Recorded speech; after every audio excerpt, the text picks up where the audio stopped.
Welcome to the Slop Temple. We pray this video helps. You start by positioning the feeder where hummingbirds can spot it from a distance. Open sight lines and perches help. Once done, add bright red color and avoid strong floral scents that compete with nectar. Make the nectar now using a 1:4 sugar-to-water ratio. Boil and cool to prevent fermentation. You're creating immediate visual and gustatory cues, so hummingbirds have both the signal and reward to begin visiting right away.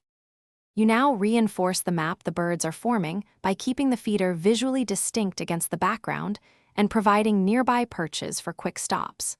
Once hummingbirds discover the feeder, they learn routes based on landmarks, so maintain consistent placement and refill timing to build reliability.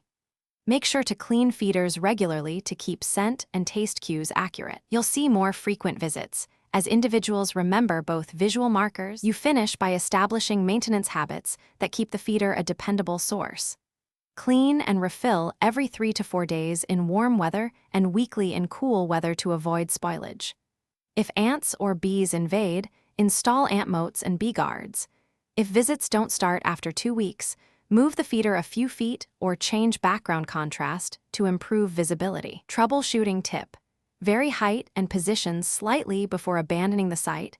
Hummingbirds often need small adjustments to notice it. Thanks for watching. Consider subscribing if we helped you.